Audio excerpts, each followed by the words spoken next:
हमारा ग्रह पृथ्वी विशाल ब्रह्मांडीय रेगिस्तान में एक छोटा सा नखलिस्तान है। अंतरिक्ष के अंधेरे से यह एक हल्के नीले बिंदु की तरह चमकता है।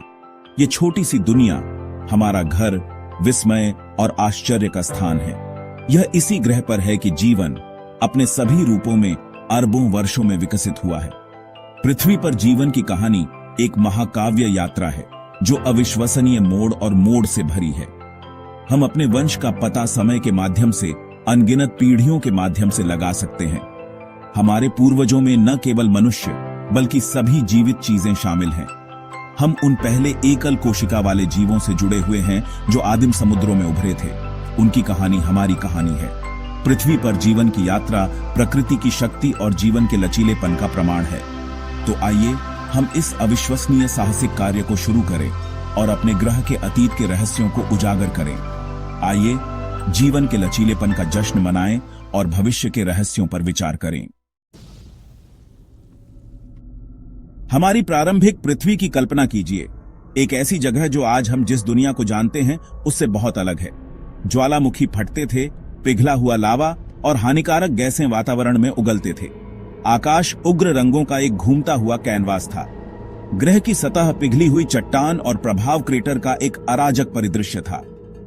महासागर मंथन करते थे, लगातार क्षुद्र ग्रहों और धूमकेतुओं द्वारा बमबारी करते थे। फिर भी इस प्रतीत होने वाले दुर्गम वातावरण के भीतर जीवन के बीज बोए गए थे।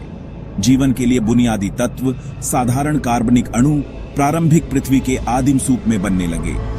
ये अणु जीवन के निर्माण खंड, जैसा कि हम जानते हैं, अकार्बनिक पदार्थों की प्रारंभिक पृथ्वी के ऊर्जा स्रोतों के साथ बातचीत से उत्पन्न हुए। महासागरों की गहराई में पृथ्वी के कोर से गर्मी और रसायनों को उगलने वाले हाइड्रोथर्मल वेंट के पास एक उल्लेखनीय घटना घटी। आदिम सूप से पहले जीवन रूप उभरे, संरचना में सरल लेकिन उनके निहितार्थ में गहरा। पहले जीवन रूप प्रोकैरियोट्स थे, एकल कोशिका वाले जीव जिनमें नाभिक नहीं होता था। ये छोटे जीवन रूप अविश्वसनीय रूप से सरल थे, फिर भी उल्लेखनीय रूप से लचीले थे। वे प्रारंभिक पृथ्वी की कठोर परिस्थितियों में पनपे। उनकी आनुवंशिक सामग्री उनकी कोशिका झिल्ली के भीतर स्वतंत्र रूप से तैरती रही।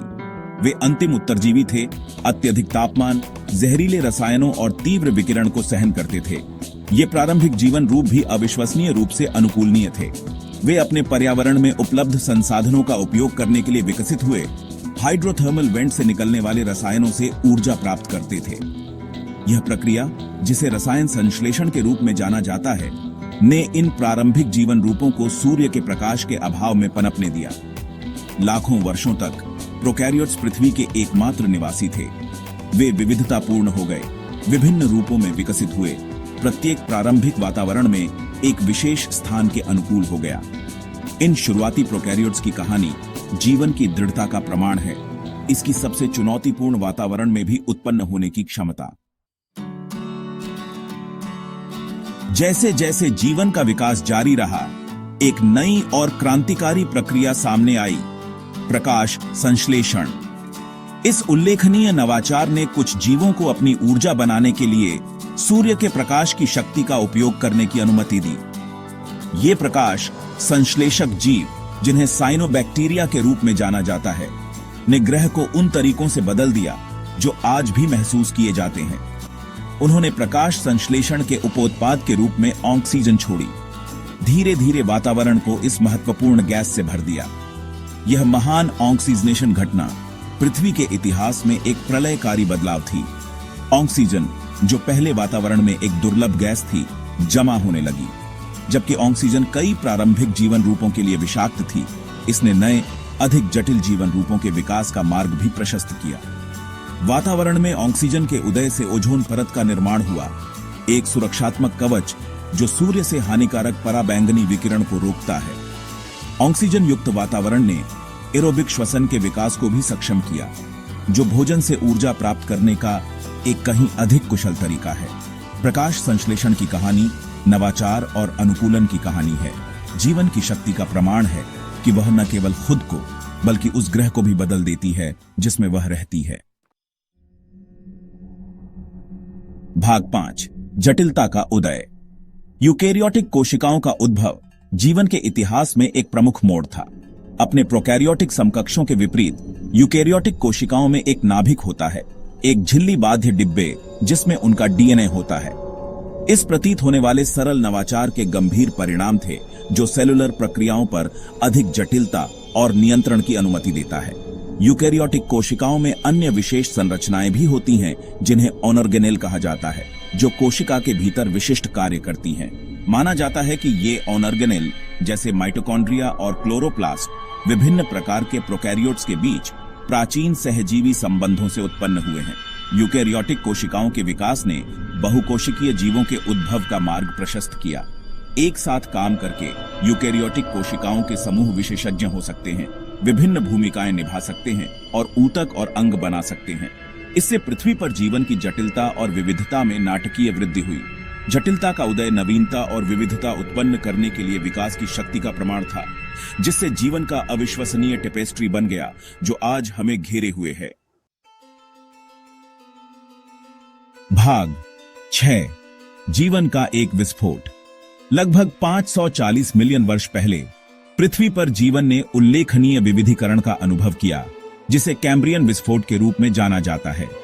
भूवैज्ञानिक समय की अपेक्षाकृत कम अवधि में जीवाश्म रिकॉर्ड में नए जीवन रूपों की एक चमकदार श्रृंखला दिखाई दी। जैव विविधता के इस विस्फोट ने जीवन के इतिहास में एक महत्वपूर्ण मोड़ को चिह्नित किया, जिससे आज हम जो प्रमुख जानवर देखते हैं उनमें से अधिकांश को जन्म दिया। कैम्ब्रियन विस्फोट के दौरान महासागर जीवन के बहुरूप दर्शक में बदल गए। अजीब और अद्भुत शरीर योजनाओं वाले जीव उभरे, विभिन्न रूपों और कार्यों के साथ प्रयोग कर रहे थे। ट्राइलोबाइट्स अपने खंडित शरीर और मिश्रित आंखों के साथ समुद्र तल पर घूमते थे। एनोमेलोकेरिस, एक भयानक शिकारी जिसके पास उपांग थे, अपने शिकार का शिकार करता था। विकासवादी नवाचार का यह विस्फोट संभवतः कारकों के संयोजन से प्रेरित था, जिसमें समुद्र रसायन विज्ञान में परिवर्तन और नए शिकारी शिकार संबंधों का विकास शामिल है। कैम्ब्रियन विस्फोट विकास की अविश्वसनीय रचनात्मकता, रूपों और अनुकूलन की एक प्रतीत होता है, अंतहीन सरणी उत्पन्न करने की क्षमता पर प्रकाश डालता है। भाग 7 भूमि पर विजय प्राप्त करना।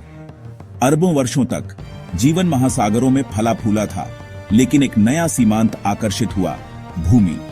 जीवन द्वारा भूमि का उपनिवेशीकरण पृथ्वी के इतिहास में एक महत्वपूर्ण घटना थी, जिसके कारण बंजर परिदृश्य हरे भरे जंगलों और जीवंत पारिस्थितिक तंत्र में बदल गए।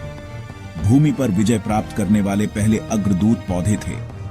वे हरे शैवाल से विकसित हुए, एक स्थलीय वातावरण की कठोर परिस्थितियों में जीवित रहने के लिए अनुकूलन विकसित कर रहे थे। मोमी क्यूटिकल्स ने उन्हें नमी बनाए रखने में मदद की, जबकि संवहनी प्रणालियों ने उन्हें अपने पूरे शरीर में पानी और पोषक तत्वों का परिवहन करने की अनुमति दी। जड़ों ने उन्हें जमीन से जोड़ा, जबकि पत्तियों ने प्रकाश संश्लेषण के लिए धूप ली। भूमि पर स्थापित पौधों के साथ जानवर जल्द ही पीछे आ गए। आर्थ्रोपोड्स उनके एक्सोस्केलेटन और संयुक्त उपांगों के साथ भूमि पर उद्यम करने वाले पहले जानवरों में से थे। आज हम जो हरे भरे परिदृश्य देखते हैं, घास के मैदानों से लेकर जंगलों तक जीवन की यात्रा में इस महत्वपूर्ण अध्याय की स्थायी विरासत का प्रमाण है। भाग 8 प्रलय और नवीनीकरण। पृथ्वी पर जीवन का इतिहास नाटकीय परिवर्तन की अवधियों से विरामित रहा है। ऐसे समय जब पूरे पारिस्थितिक तंत्र ध्वस्त हो गए और उस समय के प्रमुख जीवन रूप गायब हो गए। ये बड़े पैमाने पर विलुप्त होने की घटनाएं अक्सर क्षुद्र ग्रह प्रभावों या ज्वालामुखी विस्फोट जैसी विनाशकारी घटनाओं से शुरू होती है, ने हमारे ग्रह पर जीवन के प्रक्षेप वक्र को फिर से आकार दिया है।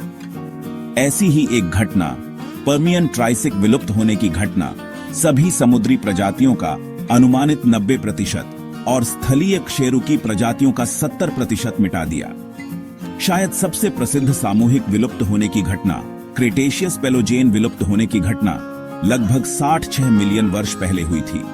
युकाटन प्रायद्वीप में एक विशाल क्षुद्र ग्रह के प्रभाव से शुरू हुई इस घटना ने 180 मिलियन से अधिक वर्षों के लिए प्रमुख भूमि जानवरों, डायनासोर के शासनकाल का अंत कर दिया। इस प्रभाव ने विनाशकारी जंगल की आग, सुनामी और एक वैश्विक प्रभाव वाली सर्दी को जन्म दिया, जिससे ग्रह अंधेरे में डूब गया और व्यापक विलुप्ति हुई। जबकि सामूहिक विलुप्ति गहन क्षति की अवधि है, वे नवीनीकरण के अवसर भी पैदा करते हैं। प्रमुख प्रजातियों को हटाने के साथ नए पारिस्थितिक निचे खुलते हैं, जिससे जीवित वंश विविधतापूर्ण और विकसित हो सकते हैं। पृथ्वी पर जीवन की कहानी एक रैखिक प्रगति नहीं, बल्कि एक चक्रीय है, जिसकी विशेषता स्थिरता और उथल-पुथल दोनों की अवधि है। भाग 9, चिंतन का समय। हम आज पृथ्वी पर जीवन की चल रही गाथा के साक्षी के रूप में खड़े हैं। आदिम समुद्रों में उभरे पहले एकल कोशिका वाले जीवों से लेकर आज हमारे ग्रह को ढकने वाले जटिल पारिस्थितिक तंत्र तक, जीवन ने अनुकूलन, विविधता और सहन करने की एक अद्वितीय क्षमता का प्रदर्शन किया है। हमारी अपनी प्रजाति होमो सेपियंस भूवैज्ञानिक समय रेखा पर अपेक्षाकृत हाल ही में उभरी है, फिर भी ग्रह पर हमारा प्रभाव गहरा रहा है। हमने प्रौद्योगिकी की शक्ति का दोहन किया है, विशाल शहरों का निर्माण किया है और जटिल समाजों का विकास किया है। फिर भी हमारे कार्यों के अनपेक्षित परिणाम भी हुए हैं। हम एक वैश्विक जलवायु संकट, व्यापक जैव विविधता हानि और उन पारिस्थितिक तंत्रों के क्षरण का सामना कर रहे हैं जिन पर हम जीवित रहने के लिए निर्भर हैं। जैसे ही हम भविष्य की ओर देखते हैं, हमें इस ग्रह के प्रबंधक के रूप में अपनी जिम्मेदारी को पहचानना चाहिए।